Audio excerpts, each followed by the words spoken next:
Assalamualaikum warahmatullahi wabarakatuh. Halo semuanya, kembali lagi bersama aku, Ayu Melawati. Bimbingan klasikal kali ini akan membahas tentang tips belajar menjelang PAT, penilaian akhir tahun. Tujuan dari pembahasan topik tentang tips belajar menjelang PAT adalah agar siswa memiliki kesiapan dalam menghadapi PAT dan dapat mengikuti PAT dengan maksimal sehingga hasilnya memuaskan. Topik ini perlu dibahas karena masih ada sebagian peserta didik yang menghadapi penilaian akhir tahun tanpa persiapan yang matang, sehingga hasilnya kurang memuaskan. Oke, selanjutnya yuk kita bahas materi tentang tips belajar menjelang PAT atau penilaian akhir tahun. Nah, Ananda semua, pada pembahasan tips belajar menjelang PAT ini, saya membagi ke dalam 3 segmen, yaitu 1 ada tahap persiapan belajar, kedua ada tahap proses belajar, dan ketiga ada tahap finishing. Pada tahap persiapan pembelajaran, di sini saya memberikan 5 tips, yaitu yang poin A adalah lihat dan amati jadwal PAT yang sudah diberikan oleh sekolah. Nah, jadi kan biasanya sebelum PAT kita sudah diberikan jadwal oleh sekolah. Jadi kita amati nih dalam 1 hari berapa mata pelajaran, kemudian apakah kedua-duanya mata pelajaran hafalan atau salah satu diantaranya adalah mata pelajaran hitungan gitu. Jadi kita harus mengamati secara lebih detail. Karena kita harus mempersiapkan diri agar waktu belajarnya itu cukup. Lanjut ke poin B, yaitu tentukan skala prioritas mapel dalam belajar. Artinya kita harus tahu mana materi yang benar-benar kita tidak pahami, mana materi yang belum kita hafal, dan mana materi yang sudah kita pahami dan tinggal kita mengulas sedikit saja. Jadi kita bisa lebih memprioritaskan yang sama sekali tidak kita pahami gitu. Oke, kita akan lanjut lagi ke poin C, tentukan waktu belajar yang akan dijalankan rutin setiap hari. Nah, jadi kita harus konsisten. Kita gunakan waktu belajar ya untuk belajar gitu, tidak untuk yang lain.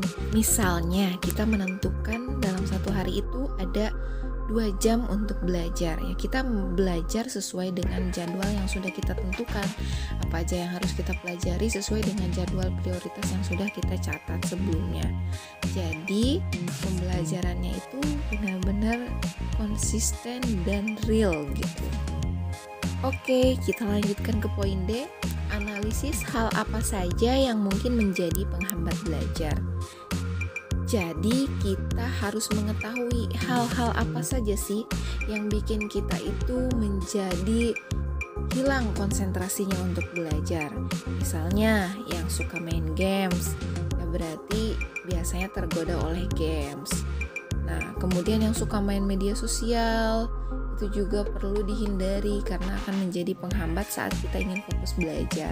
Dan mungkin masih banyak lagi penghambat lainnya yang dapat menyebabkan pikiran kita itu ingin melakukan hal di luar belajar gitu. Itu harus dihilangkan terlebih dahulu karena kita harus konsisten fokus untuk belajar di saat waktu pembelajaran. Oke, untuk poin E, tentukan solusi yang dapat mengatasi hambatan. Jadi kalau kita udah mengetahui apa aja penghambatnya, kita harus rumuskan seperti apa solusi yang harus kita lakukan agar bisa menghindari hambatan dalam belajar. Misalnya yang suka main games, berarti kita rumuskan solusinya, yaitu ingat kepada tujuan utama kita, yaitu tujuan cita-cita kita. Nanti main gamenya ada waktu tertentu, kita siapkan waktu untuk main game juga gitu. Jadi ada dialihkan gitu ya. Mari kita lanjutkan lagi ke tahap proses belajar. Tadi kan kita udah bahas yang pertama itu persiapannya. Sekarang prosesnya ya. Yaitu di sini ada 6 tips. Di antaranya adalah Yang pertama yaitu pilihlah gaya belajar yang paling sesuai. Kan kita yang paling mengetahui seperti apa karakteristik diri kita. Dan kita paling suka tuh belajar dengan cara yang mana? Apakah dengan cara visual, auditory, atau kinestetik? Nah, jadi kita tentukan kalau misalnya kita sudah mengetahui seperti apa gaya belajar kita gunakan agar kita lebih mudah memahami materi pembelajaran yang nanti akan kita pelajari. Next, ke yang kedua, siapkan bahan yang ingin dipelajari sesuai dengan kisi-kisi PAT. Nah, jadi kalau misalnya sudah ada kisi-kisinya atau sudah tahu sub-sub materi apa saja yang nanti akan diujiankan pada penilaian akhir tahun, maka kita fokus mempelajari kisi-kisi tersebut. Nah, kita juga siapkan bahannya seperti buku-buku penunjang yang ada materi sesuai kisi-kisi tersebut, atau PowerPoint-nya, atau dalam bentuk PDF-nya, atau videonya, atau hal-hal catatan yang lain yang dapat menunjang kita dalam belajar. Lanjutkan ke poin yang ketiga, yaitu cari formulasi yang tepat sesuai dengan tujuan belajar yang hendak dicapai. Di sini menunjukkan bahwa misalnya kalau kita ingin mempelajari mata pelajaran biologi contohnya, ya berarti kita harus lebih mempersiapkan rangkumannya atau catatannya atau mind mappingnya gitu, agar kita itu bisa lebih memahami dalam bentuk menghafal juga gitu. Nah, sedangkan formulasi untuk belajar matematika itu beda lagi, yaitu misalnya seperti menyiapkan latihan-latihan soal dan terus mengulang mengerjakan latihan soal. Jadi beda gitu formulasinya. Lanjut ke tips yang keempat, fokus belajar pada waktu yang ditetapkan. Maksudnya adalah kita konsisten terhadap waktu yang sudah kita tentukan, maka pada saat itu kita sudah mempersiapkan diri untuk fokus belajar. Fokus di sini artinya menghindari dari segala bentuk hambatan. Jadi benar-benar mempelajari apa yang ingin kita pelajari sesuai dengan rencana belajar yang sudah kita jadwalkan.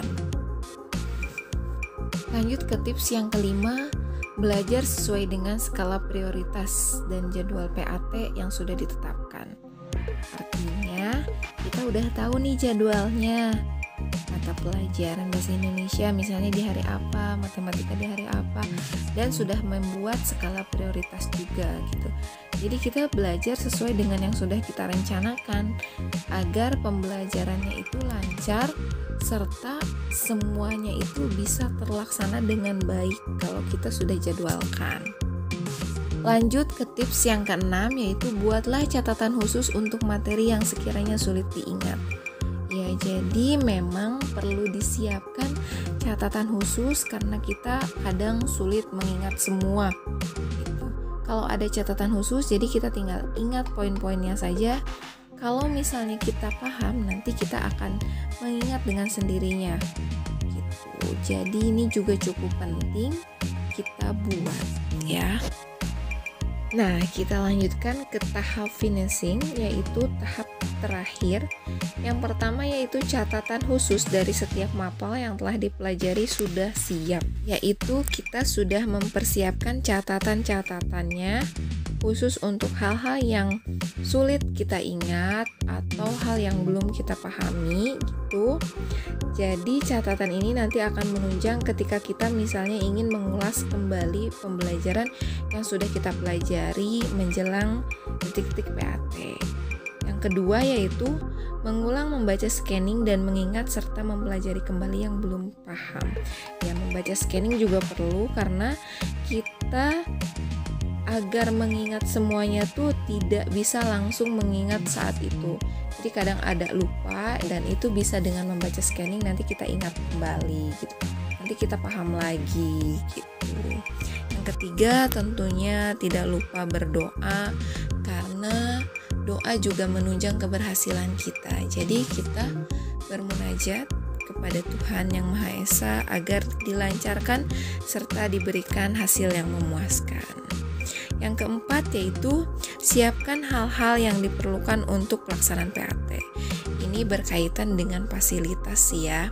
Misalnya kalau kita PAT-nya secara daring, berarti kita harus mempersiapkan kuota internetnya, kemudian fasilitasnya itu ada laptopnya atau Androidnya gitu. Dan hal-hal lain yang bisa menunjang kita untuk melancarkan proses pelaksanaan PAT. Yang kelima adalah uji coba mengulas materi dengan teman menggunakan metode Q&A. Jadi tanya jawab sama teman juga itu penting karena kita bisa menilai sejauh mana pemahaman diri kita terhadap sebuah materi. Yang terakhir yaitu yang keenam, percaya diri dan yakin kalau kamu bisa ya. Percaya bahwa kamu memiliki kemampuan.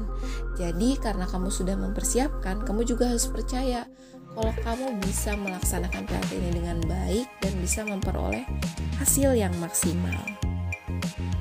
Nah, itulah pembahasan topik kita tentang tips belajar menjelang PAT. Semoga video ini memberikan manfaat untuk Anda semua. Sampai jumpa di layanan bimbingan klasikal berikutnya. Cukup sekian dari saya. Assalamualaikum warahmatullahi wabarakatuh. Terima kasih telah menonton video ini. Semoga bermanfaat ya. Dan jangan lupa